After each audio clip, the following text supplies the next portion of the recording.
How's it look? Check, check. Check, check.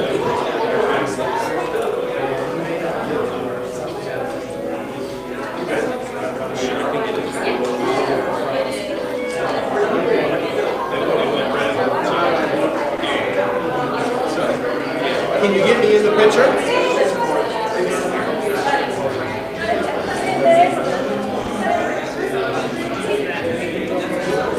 Got it? How about that?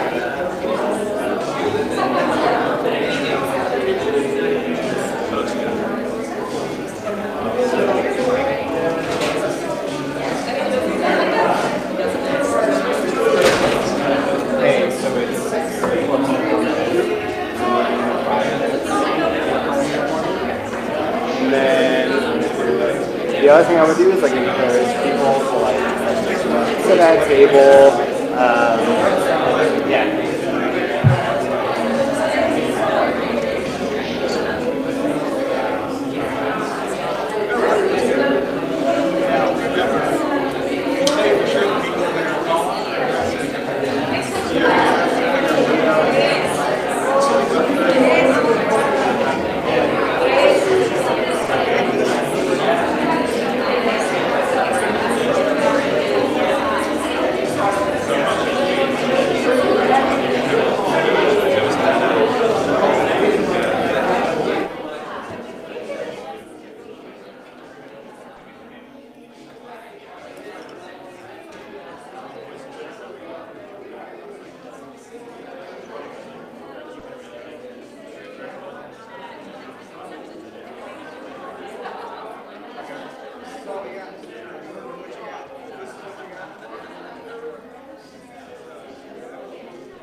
Good evening. Thanks everyone for coming. We're going to get started in about 5 minutes, so if you can please find your seats.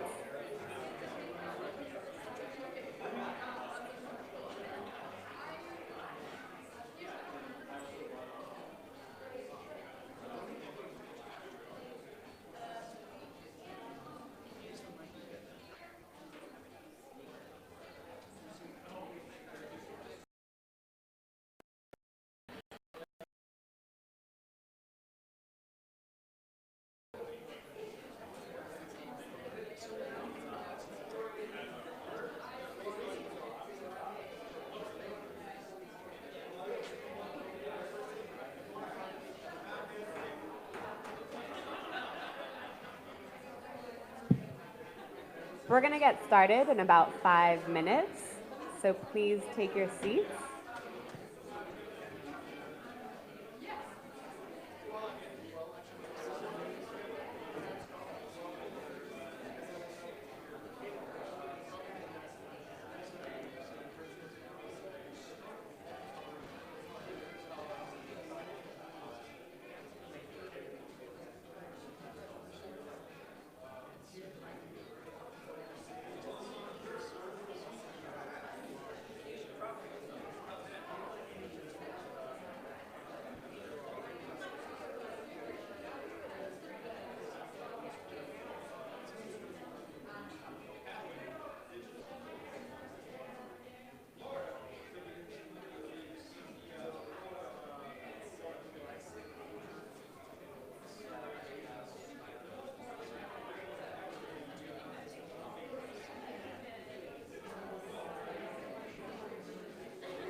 One, two, 1, 2. Hello. Cool. Oh, it's loud. Cool. Yep. Hey everyone, can you hear me? Yep. Cool. Okay, we're gonna get started in about 5 minutes. So if you had a chance to grab some food, please do it. If you need to use the restroom, go ahead. I'm also gonna ask the folks in the back if you want to move up and sit at a table because we're gonna be having some small group discussions tonight, so it's gonna be participatory. So why don't you move on up? If your table's like half full, think about maybe sitting with another table that's half full as well. Cool. Okay, we'll get started in about 5 minutes. Thanks, everyone.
Hola, hola a todos. Mi hermosa voz. Quería hacerles un anuncio para las personas que necesitan interpretación al español. Vamos a tener los equipos por allá adelante Así que si los necesitan, los pueden usar. And if you speak English, I will be doing Spanish interpretation.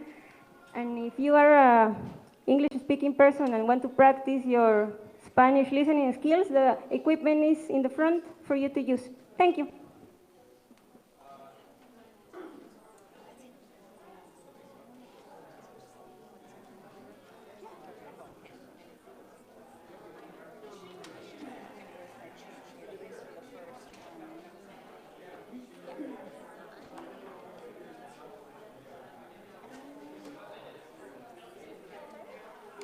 So I think the only thing we want to do, again, is to encourage people to move up and sit at tables. And then any like half tables to merge with some other half tables.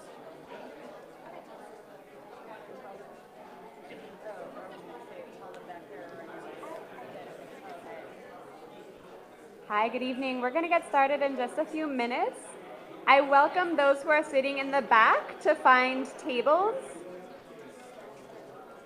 We are going to have some small group conversations, so I welcome people who are sitting in the back to find tables, or if you have a half table, you can merge with another half table, so you have a group of people to have a conversation with. Thanks.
I'll wait for your signal.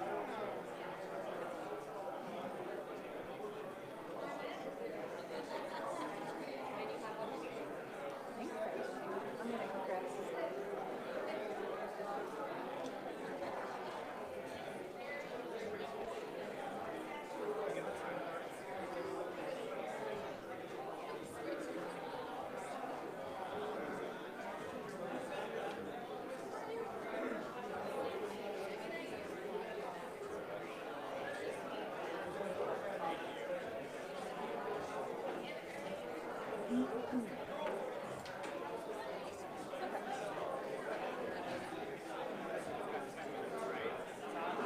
I think so. That's what I'm gonna.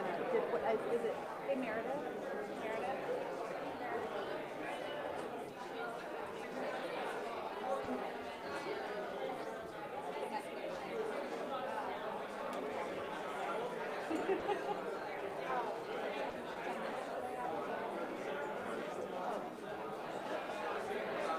I got my stopwatch right here.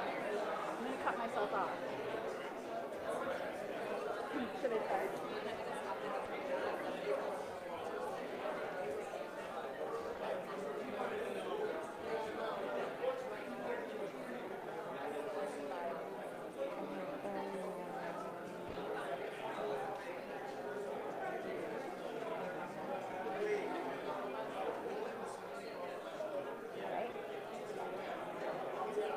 Oh wait, you should. Okay. Hi there. Hi there, everyone. Can I have your attention? We're going to get started here in a second.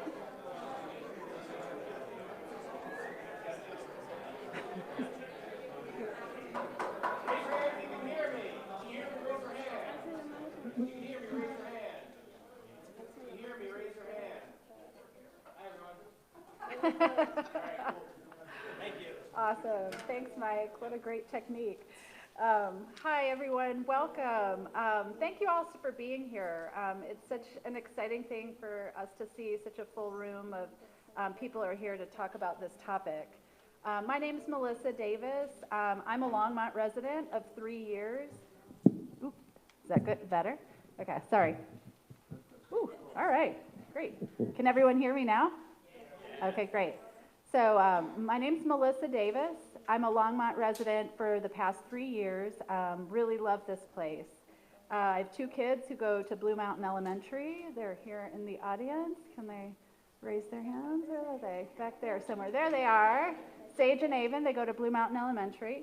I'm also a former newspaper reporter and a public radio producer. So this is a topic that's near and dear to my heart.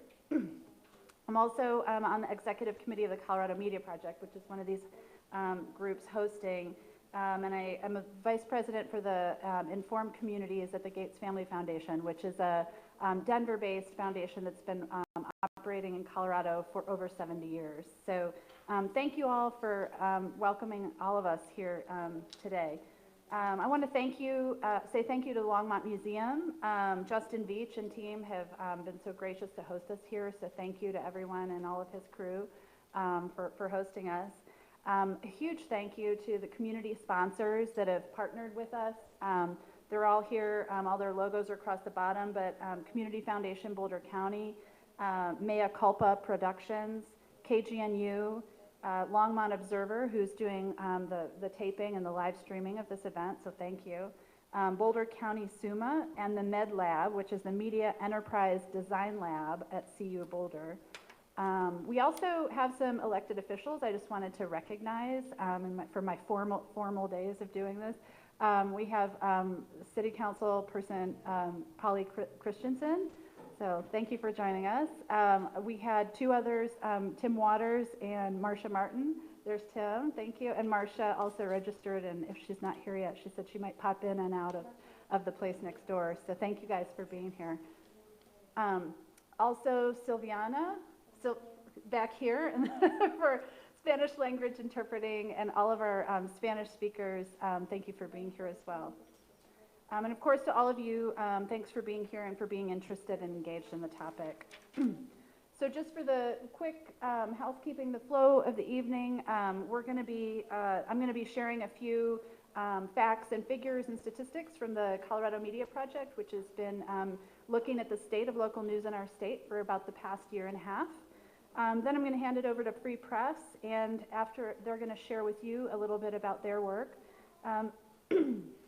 And we're going to hear some brief remarks from local newsmakers or news gatherers and coverers in our community, journalists from different news organizations about visioning for the future of local news. This is something that we want to do alongside our hardworking journalists and community members and kind of envision what the future can look like. So we're happy to have them here. And then we're going to spend the bulk of our time really hearing from you. What do you want the future of local news to look like? This is a state of a transition state, some would say, in the state of local news, and so it's an opportunity, and we're really excited to envision things with us. Let's see. Sorry. So first off, I just want to say that local journalists play an important role in our communities. It's the only profession that is, in the First Amendment of the Constitution. And the reason for that is because they're really representatives of us, of the people. They're our neighbors who let us know what happened at city council meeting or school board meetings, sit through some of those meetings ourselves. They pour through government data. They introduce us to complicated issues and unfamiliar neighbors, and those neighbors become familiar when we hear about them and kind of their struggles and how they're similar to ours, and who in the best cases spotlight solutions to the big issues that we're facing, not only in Longmont, but in the state of Colorado. But tonight's not really about the news industry, although I'm going to share a few facts and figures about how that industry is doing. We're here to talk about the information needs of Coloradans and how we as communities get the information that we need to be participating as citizens in a democracy. So it's about coming together to envision the future of journalism. So what kind of information do we as Coloradans need to participate in our communities? Luckily, the Federal Communications Commission has studied this, and apparently these are the 8 things that all communities need to really thrive in a democracy. All citizens, and that's us, in their language, to local emergencies and risks, health and well-being, education, transportation, economic opportunities, the environment, civic institutions, and political institutions. So newspapers, in many cases, still produce the lion's share of this. There's some data. We have Colorado Media Project has, thank you, has released a paper this week. It's in the lobby if you're interested. We go kind of deep in some of this stuff. But newspapers still produce a lot of the lion's share of this local original content, but digital startups are starting to do a lot more of that, some with some pretty interesting models. What happens when communities don't have access to this critical information about their communities? Research shows that local news is essential for democracy. This is a growing body of research, and there's all sorts of citations and whatnot. If you go to coloradomediaproject.com/public-good, you can see all of our research that we released this week has all the citations for all these things, but these are things that we don't want to happen in this community, right? So that's kind of why we're here. So here are those promised stats. Colorado's journalism workforce, this is not abnormal. Colorado is experiencing trends that are happening across the nation and, quite frankly, across the globe. There is, at the same time that Coloradans feel kind of you might feel inundated with news, you're getting a barrage of it. You might, like me, on your phone, constantly getting news alerts alerting you to national news. Local news has a hard time breaking into that news cycle, sometimes doesn't have access to all of the same digital products that like the New York Times and those do. And meanwhile, while the local news population has declined, of course our state's population has exploded and our economy as well. So we're just not keeping up with this. In one chart, this is why, because the business model for local news, especially newspapers, has traditionally been local advertising. And today, you can see that in 2017, the first year was the first year that digital ad spend eclipsed even television. And 2019, this year, is expected to be the first year that all other forms of media are eclipsed by digital ad spend. So where's that money going? Well, 60% of it is going to these two companies. They're called the digital duopoly in some media circles. Local news isn't, some people sometimes say, why can't local news just keep up? Well, Amazon isn't even doing too well. So Amazon's at 7%. What happens when the economic situation changes for local news? Papers close, and currently there's one county that has no paper. There's 30 other counties that only have one. We know that newspapers aren't the way that people get news and information, but it is a harbinger because these are the professional journalists that are hired to kind of do the job of putting out local news. But we're concerned, and like I said, the paper goes into some of this. There are 44 papers right now. We worked with the Colorado Press Association on this report. They identified 44 papers throughout the state that have owners who are nearing retirement age and searching for a transition plan, don't have one currently. So with the business model as it is, those are, I would say, for future closure, where if we meet this time next year, I hope there's not more red on that map. So the good news. So all that's kind of really depressing, right? This is the kind of what I see as the good news, that people still care about local news. People still understand or believe that local journalists report news accurately. At least 74% of them do. That's pretty good. And in addition to these statistics, which are from Pew Research, local news is still viewed as less polarized than national news. If you ask folks, how do you feel about the media? It's not that great. But if you ask people, how do you feel about my media or my local news, people have a lot more trust. So that's positive.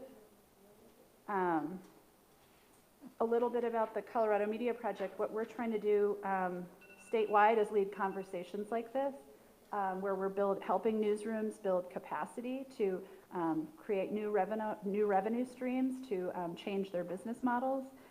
Also to work with them on collaborating more. There's fewer journalists, so we can't really be in this state of competition for these news stories anymore. We need to think about collaborating. And then also, how do we bring more community into the conversation? How do we serve communities better as journalists, as journalism outlets, and so of local news with communities, just like we're doing tonight. So, I mentioned this paper a couple times before. There's there's executive summary out in the other room. And with that, I'm going to hand it over to Madeline and a little bit from News Voices. Thank you.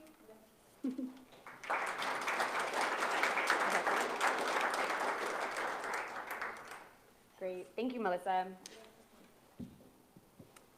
Free Press is an organization that was founded in 2003 to give the public a way to have a say in the future of media and technology, to create a media system that advances racial equity, social justice, and meaningful civic engagement. Before I tell you about our local journalism project, News Voices, I want to have a better sense of who's in the room with us tonight. So, please raise your hand if you live in Boulder County. All right. Keep your hands raised if you live here in Longmont. Great. Raise your hand if you're a student. How about a teacher? An artist? Raise it with pride. Raise your hand if you consider yourself a storyteller.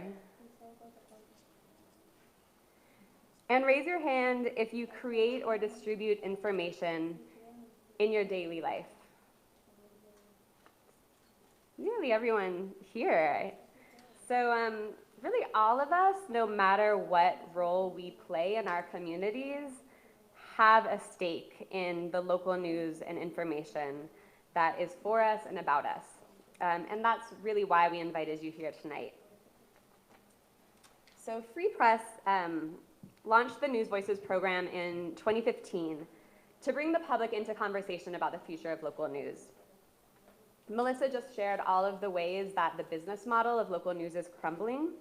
And as that has happened, there have been ongoing conversations about the future of journalism. But too often, those conversations happen among journalists, possibly media executives. Yet the people who have the most at stake in the future of news, the people most impacted by the local news crisis, are not journalists, but community members. If you don't have a way to find out what's going on in your city or town, it's hard to know how to vote, where to send your kids to school, or what changes are on the horizon in your local region. If you don't have a relationship with a journalist, where do you go to when there's an issue that you know needs to be investigated? If you don't trust a local outlet, how do you know if what you see on Facebook is fact or fiction? So if we all stand to lose from the loss of local news, then we need to figure out ways to collaborate to reimagine its future. This is why News Voices organizes communities to have a say in their local news, because we aren't just news consumers, we are all constituents of local news, and we have a role in shaping what its future is. So now it's your turn. I'd like each of you to take a moment to turn to someone that you don't know and share with each other why you came here tonight.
If you haven't switched, take a moment to switch.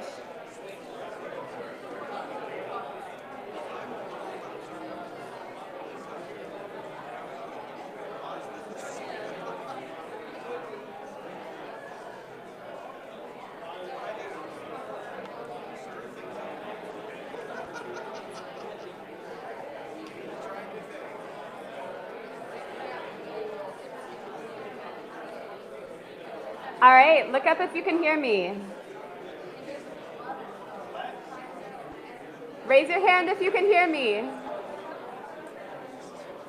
Raise your hand if you can hear me. Raise your hand if you can hear me. All right, how was that? Thank you. In just a bit, my colleague Mike is going to lead you into small group discussions to really start to explore and outline your visions for local news.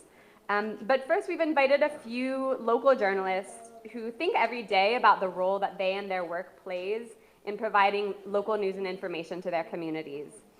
So I'm going to invite Chris Barge from the Community Foundation Boulder County up here to say a few words and introduce the speakers.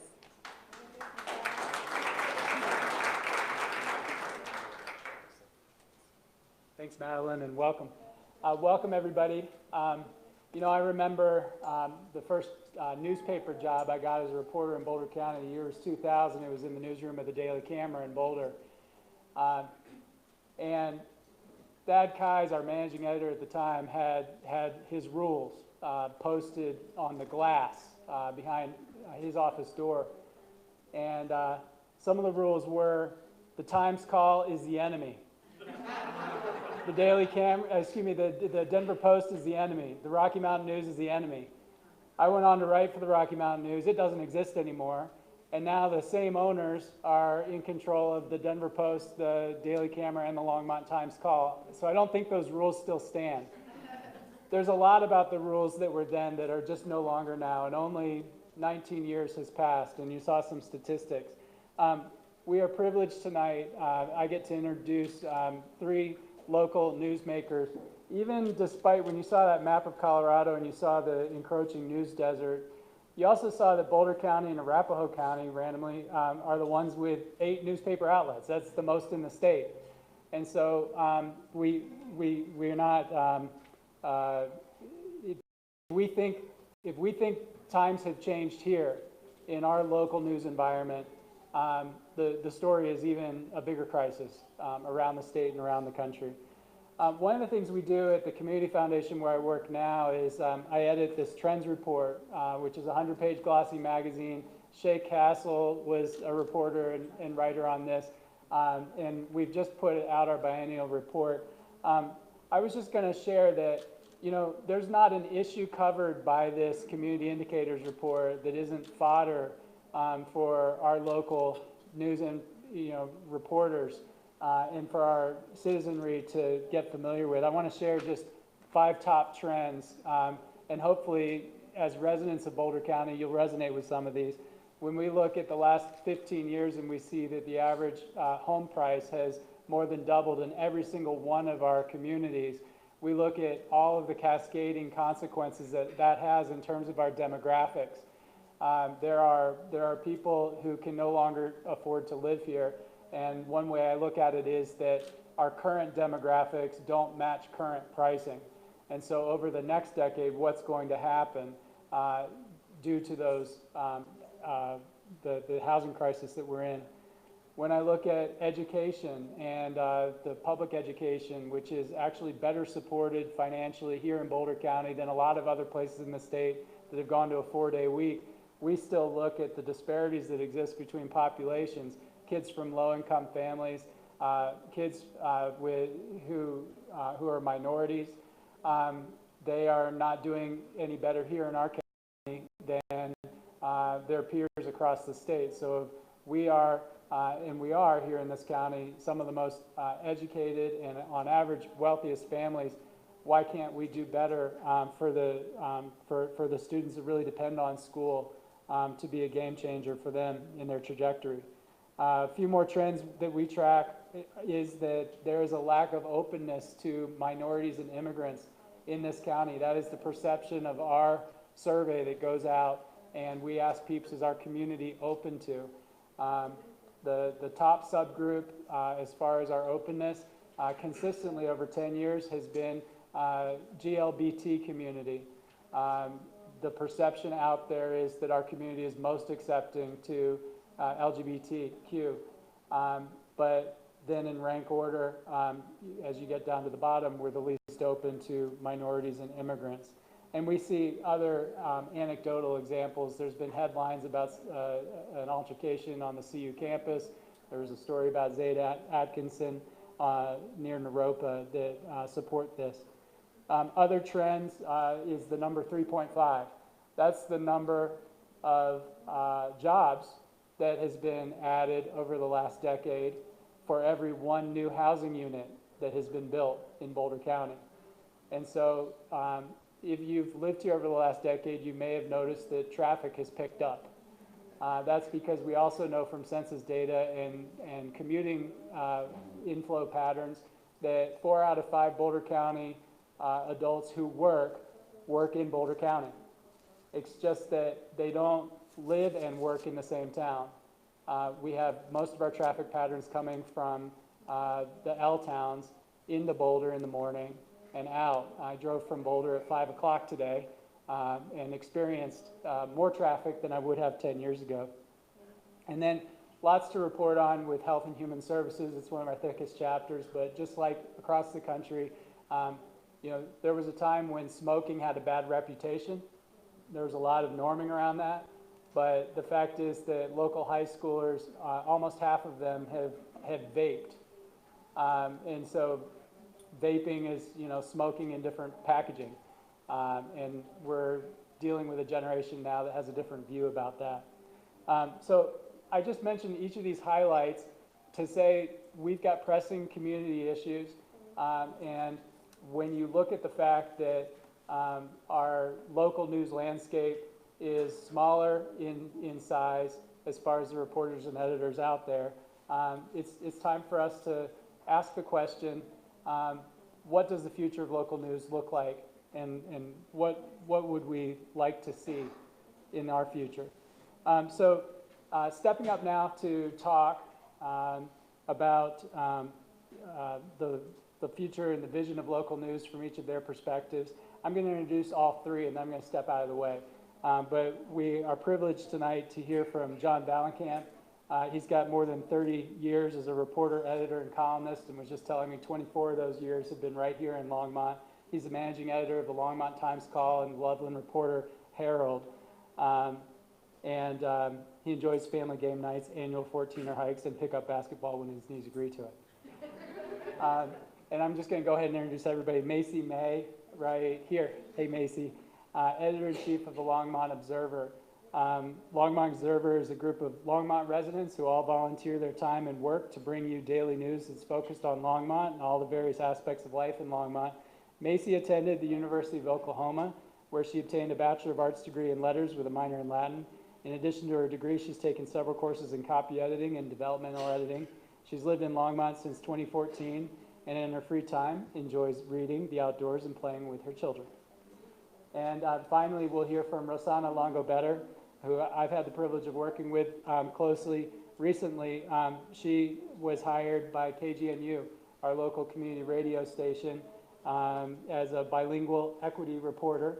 And so she is adding to the field reporting of the community radio station, and at the same time also hosting a new Trends podcast. So this Trends project is now going year-round thanks to her. The first episode of the Trends podcast is fresh out in the last couple of weeks, and in it she explores water quality and infrastructure issues in Boulder County's mobile home parks. Future episodes will explore other issues highlighted by Trends from the perspective of our neighbors who grapple with these struggles every day. So I'd like to welcome John up to the mic to give us some thoughts that he has about the future of local news.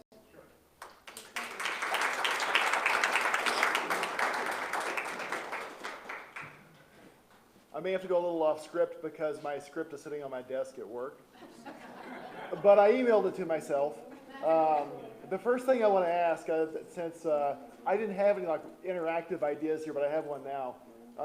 I'm wondering how you heard about this event. How many of you heard about it in the newspaper?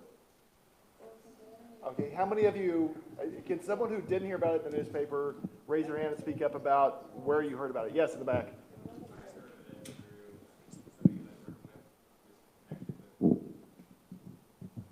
Word of mouth. Okay, okay. Yeah, I was a little surprised. I was hoping to see more hands for the newspaper, but that's okay. I'm glad that a lot of people did. So I don't need to go over some of the things that Melissa already went over. In fact, when I looked at the chart she had and I looked at the map, I also was heartened to see that Boulder County has 8 newspapers. Wow. I know there's concern about news deserts. I personally am concerned about the decline of newspapers, but I am pleased to see that in this county, there are a lot of people paying attention day to day to what's going on. And that's, to me, that's really good to see.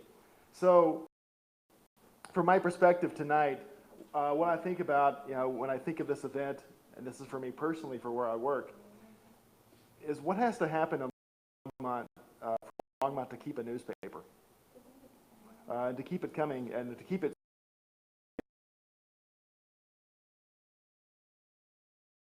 Therefore, what does it look like to have a local newspaper in 10 years or 20 years? Friends still frequently ask me if they think there will still be a Times Call in 5 years. In fact, tonight, someone asked me, do I still think there will be a Times Call in 5 years? Literally, that question came.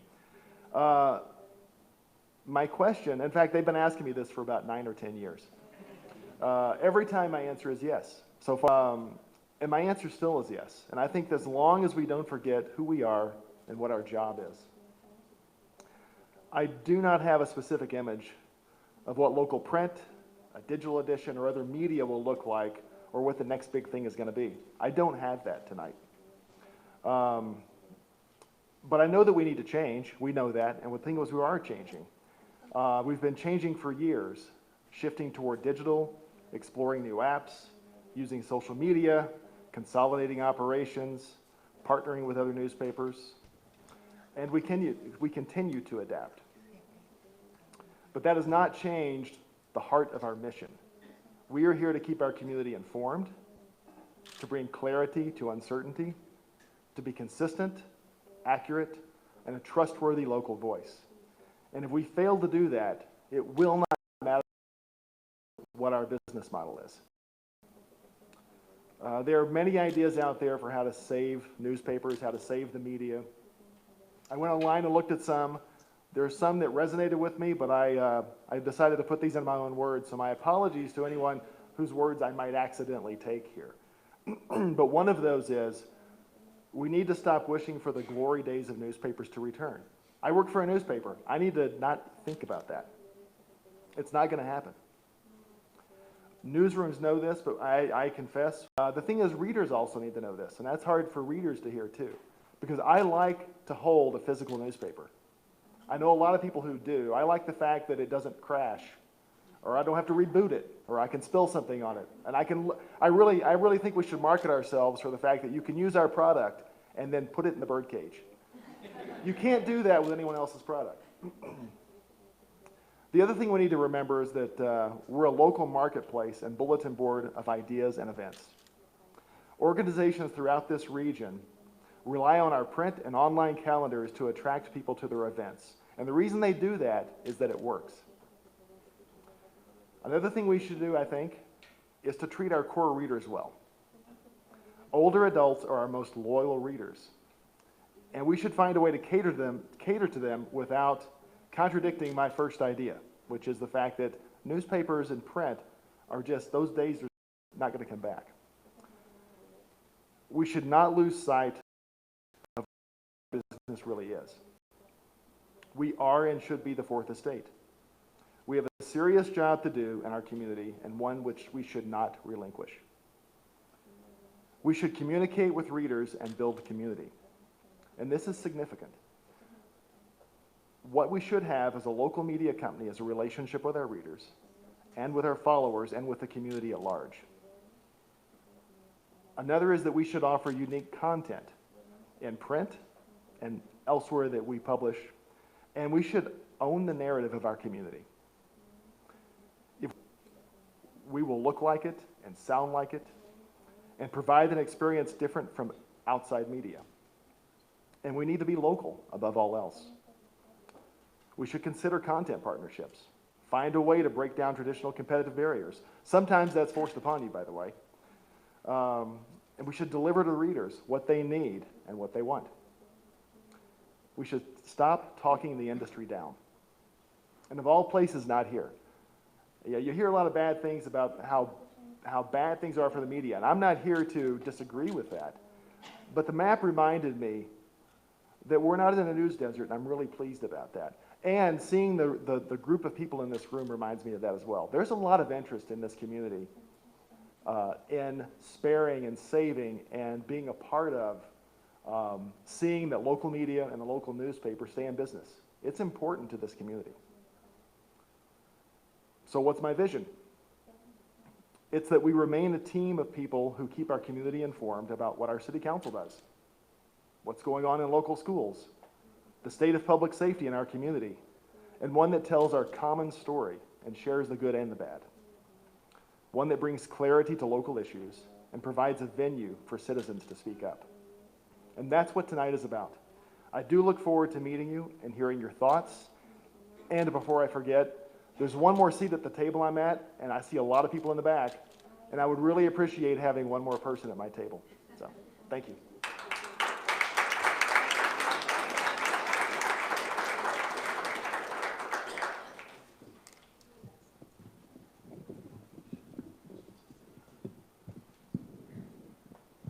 Okay, I'm sorry, I'm shorter. Hello, everybody. I'm Macy May. I'm the editor-in-chief of the Longmont Observer. If you haven't read us, we are a local Longmont digital newspaper. We've been here since 2017. We were founded by Scott Converse and Sergio Angeles. Hello, guys. And we have that same concern. We don't want Longmont to become a news desert if that's where it was headed. And so we also wanted to hear what our community had to say. And our community was crying out on Facebook and other forms of social media saying, we want more, we want more. Well, we heard you and we're here and we're doing that, right? So this particular meeting and this white paper that Melissa has, I guess led is the right word, started because of the Longmont Observer. We have kind of been innovators in changing the conversation on how do you continue local news. I mean, as it's been said, it's kind of dying. Funding is going away. How do you support that? And so Scott Converse read a paper from Simon Galprin, who introduced this idea of an information tax district in New Jersey. And he started this conversation in our local community with local leaders and other community members and kind of put together some new ideas and maybe possibilities of funding news. And we started identifying some of our information sources. So we looked at the library, the public radio, and public access television, and we decided, why not kind of combine with those and maybe form a tax district, a library tax district.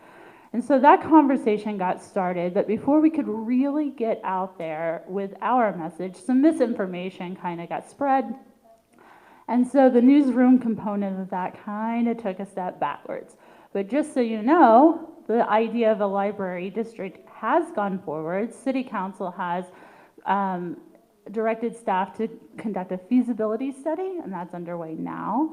And a big part of that, and a huge part of that, is that feasibility study is going to look at what is your 21st century library going to look like. And if Longmont says that the library might be a good place for a newsroom, that conversation is going to be reintroduced. But in the meantime, we had to come up with some other creative ideas. And one of those things, and many of you probably know, is that we have recently been awarded the contract for the public access television. And we are tasked with this idea of making that sustainable. Excuse me. And so we are creating a media makerspace, and that media makerspace is going to be something that supports all local media and hopefully all news outlets. It's going to be a place where media is created by our community.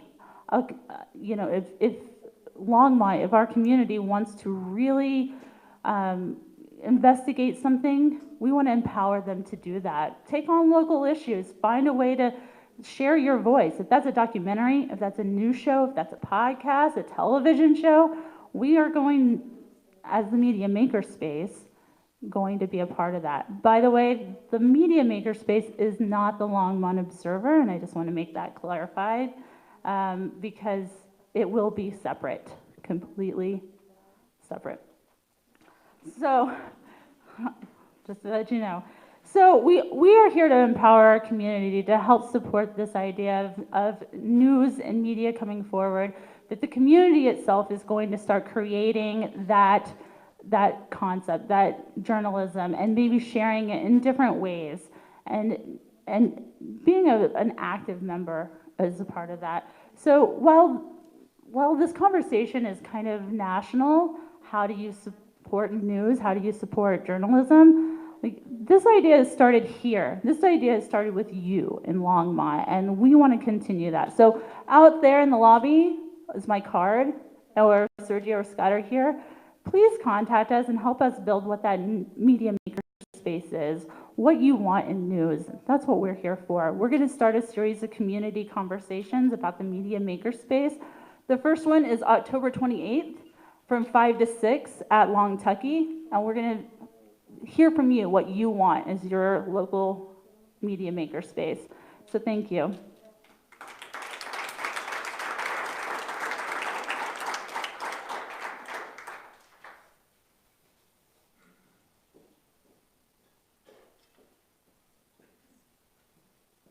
I'm even shorter. So how am I going to do this? I don't know.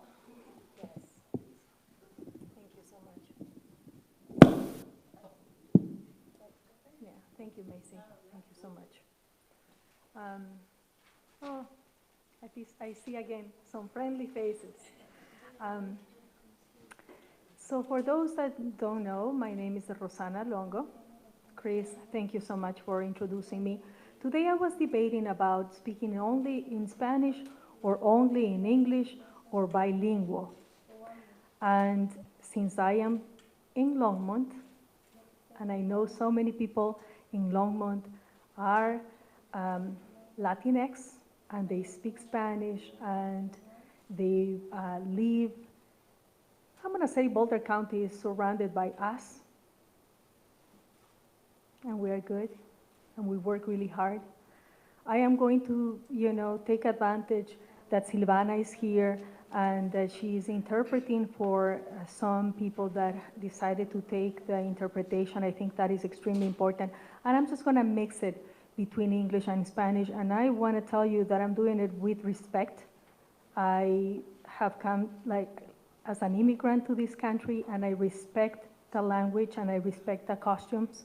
But I think it is important for us to welcome the new language that is flowing around us, like a beautiful blessing. So I have my notes so that I can contain myself. So I have only been less than 2 months in KGNU, and I would like to ask you if you know about KGNU. Raise your hand if you know the history.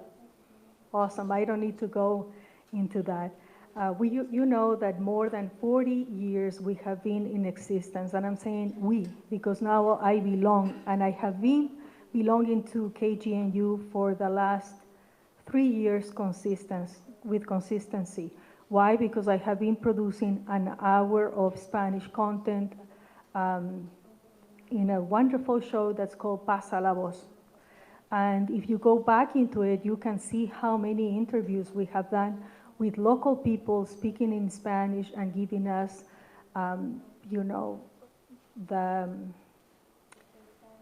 the idea of the hard work they have to do to serve our community. So I'm going to read from my notes and I'm going to mix them with Spanish, and I hope it's okay with you.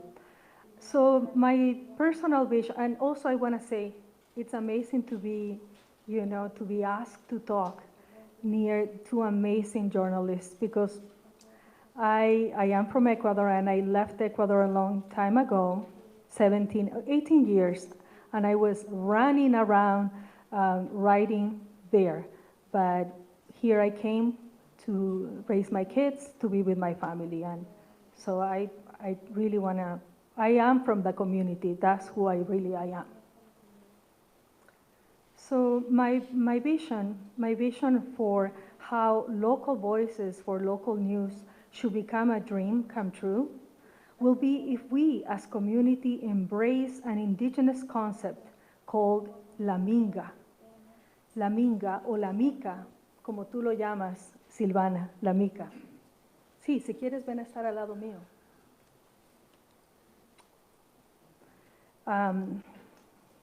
It is a practice. Sí, it is a practice of community-based. We call to hacer la minga. La minga is an Incan word in Quechua that means work. Yeah, it's work together. It's really, if we don't work together, we're not going to make it. It's really coming together.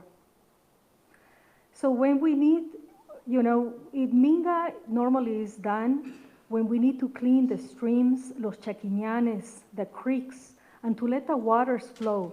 And it is the only way that the waters will go down and it will really nurture all the crops. And so I had this vision that the only way to really bring the local news to the local voices to really have it is by really bringing this concept of la minga, where everybody just works together and there's no competition. Why? Because the waters need to flow. Y ahora sí puedes traducir al inglés. La velocidad del ciclo de noticias, la velocidad del ciclo de noticias, and now maybe, but I don't know how many people have. How many people? Yeah. So, I'm going to be respectful because of the language, and I'm going to say it, but stay with me. Stay with me. The speed, for support. The speed of the modern news cycle has become so fast that it is easy to lose track of the stories that will have a lasting impact on the future. In this era of increasing media consolidation, and Chris Barch already, said it, it's la consolidación de los medios, and it's happening all around the world. The programming that you hear in KGNU Community Radio, it is simply the one that comes from the people. And you cannot find it anywhere else. And that's a reason for me, we have already a community radio, and it is there for us. And we are going to grow, and we're going to continue growing, but it will be only with the support of the whole community. Es un esfuerzo comunitario, es un esfuerzo de grupo, es un esfuerzo de base. Es la única manera. It's a community effort. It's a fundamental effort. Y es que lo que necesitamos hacer es dar la vuelta a la pirámide de poder. Cuando damos la vuelta, ahí es cuando las voces de la gente realmente salen. What we need to do is turn the pyramid, because that way the local voices will come out.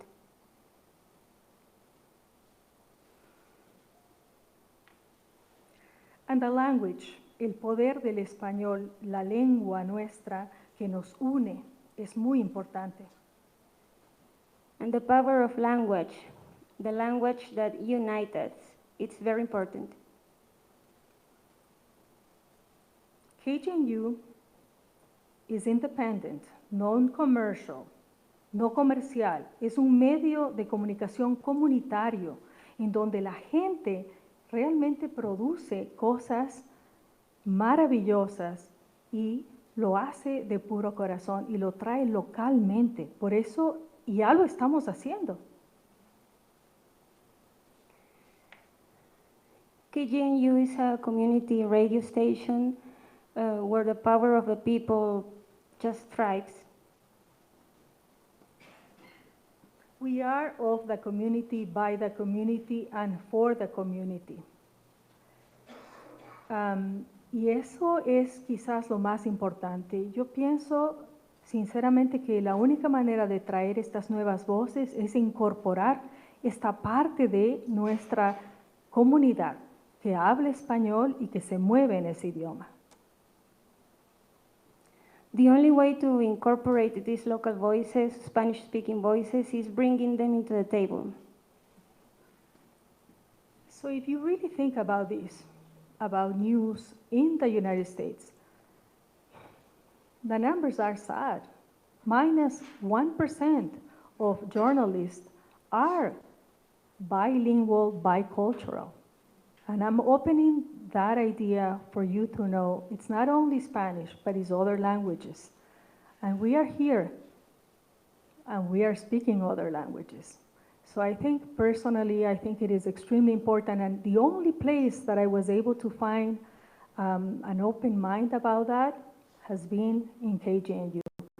And we do have the technology to bring those voices that are important para que la gente los escuche, para que la gente se sienta conectada. For the people to be listened, for the people to feel connected. I had the experience of going around, and I should bring my little machine. Sorry. So, you don't know that I am recording. I'm always walking around with my hairy friend. And my hairy friend recording. And the technology of recording voices is extremely important. Do you know, we have 2 years, and we learn much more by listening. And our culture, our Hispanic, Latinx culture, it's really a culture that is embracing always the oral, the word of mouth, and the music and the art. And the only way to get to us really is by embracing those beautiful sides of our culture. And we are the future. We are the future. Even if there is a desire of, of really moving us away. I recently did, like Chris Barge explained, a mobile home, manufactured home podcast. It is 30 minutes. It's almost like a documentary, let's say, because 30 minutes in audio, it's a lot of work. And we decided, and thanks to Maeve Conrad, the news director, that the voices that we wanted to hear the most were the ones that were affected by living in a mobile home, in a manufactured home. And those were the voices that we really, push out to the airwaves. And I will speak forever, but I think I need to be respectful with my time. And I'm here to answer any questions if you have. And I really value you listening to me in the 2 languages, and I hope that will be the future of Longmont, sincerely.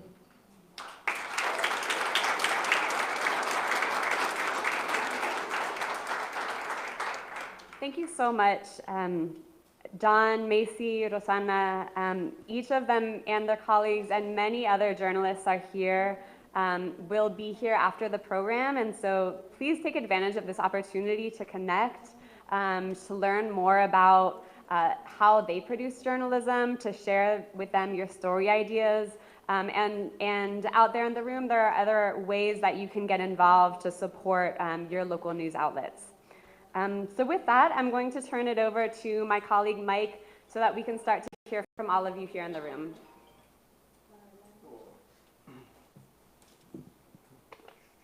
Hey everyone, how are you?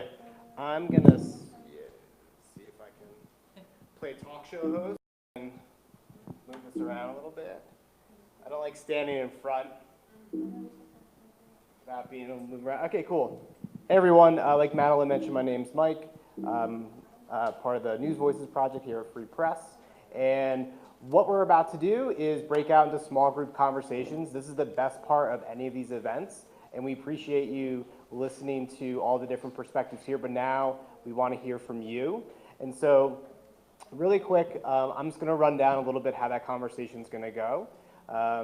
And before we do that, when you came in, I think some folks were writing down some things on the board here about what they love about local news and maybe something that they want to see change. And some interesting themes came up that we heard some of the speakers mention as well. So some things that people love about local news is the sense of community and its community focus. The idea of how local news connects us with information that we can all access and share. And especially at the local level, how reporters are of the community and how meaningful that is to folks when they see their local reporters at the grocery stores, at PTA meetings, and some things that folks thought maybe could change. And we talked a little bit about this idea of more local ownership, right? The idea that the newsroom, if it's reporting on the community, if it's supporting the community, it should be based in the community or nearby and owned independently. So maybe not some big, corporation that has no idea what Longmont is. Some other things I saw up there was this idea of, how different types of coverage. Communities feeling like, there's only one type of coverage of where they live, and knowing that there are many more stories that are happening there, so a desire to kind of see different types of coverage of communities. And of course, how are we going to make journalism sustainable in the future, which is kind of a theme we've heard a little bit about that tonight. And I share all that with you because what you all are going to be doing is talking about your vision for the future of local news. And before we break out into small groups, I want to urge folks in the back, if you'd like to join a table where there's an empty seat, to participate in the discussion. If you're at a table where it's like half full, maybe join with another half full table. And so some ground rules really quick. Listen to folks. It's just as important as talking, maybe even more important. And the reason why we want to emphasize listening is because a lot of times when people are talking, you're thinking about the thing you want to say, right? Or you're saying, his shirt's like a little too tight. Why are the buttons starting to come off? Or, did I pick up milk from the grocery store? Maybe I have to go there after. So you're thinking about other stuff. You're thinking about what you want to say. We really want to encourage you to listen to the folks at your table. We want everyone to participate. So, if you find yourself, if you're a little bit introverted or, you're not really sure what to say, we want to encourage you to share, right? Just share something that, that you're thinking about. And we all know people like that. We all know guys like that. It's usually a guy. So, no one dominate the conversation. Okay, so make sure if you feel like you're talking a lot, maybe just check yourself and step back a little bit and create a little bit more space for others. Respect everyone's voice and build on what others say. It's really important. So, as someone's talking and you're thinking about, what they're saying, you're like, that reminds me of this thing, and maybe you want to build on the conversation, right? And if disagreement arises, which I hope it does, right? Tension's important. If disagreement arises, don't try to solve it. Don't try to win the debate. Just really explore that disagreement. Tension, if you're an engineer, tension is what holds bridges up, right? Tension's important. So let's embrace tension tonight. Let's embrace disagreement and explore maybe why we have some disagreements, okay? And try on some new ideas. This is especially, I want to especially mention this to the journalists tonight. If you're finding yourself being skeptical about what someone is saying or an idea they have, instead of being skeptical, maybe embrace that new idea. Think about it with them, workshop it with them, ask questions, explore it, but don't shut down if there's something that you disagree with or you don't like. So we appreciate you all kind of doing all this tonight. We appreciate you being here. And so, cool. So at each one of your tables, you have some supplies, right? You have some Post-it notes, you have some pens, you have a big sheet of paper. And so what we want to encourage you to do tonight is that as your discussion is happening and you're exploring this, right? Imagine it's 5 years from now. News and information in your community is stronger and more trustworthy. What does that look like? So, as you're kind of walking through that and maybe some of these other questions, write down what you're thinking, write down something that someone says that's, really strikes you. And then what we're gonna do is, at the end of this conversation, we're gonna have each table report back for about 2 minutes what they talked about. And so write down on the Post-it notes, you can stick them on the big sheet of paper, or if you want to have someone at the end kind of write down the big themes, but we really want to try to capture all the conversations at the individual tables so that we can share it with the larger group.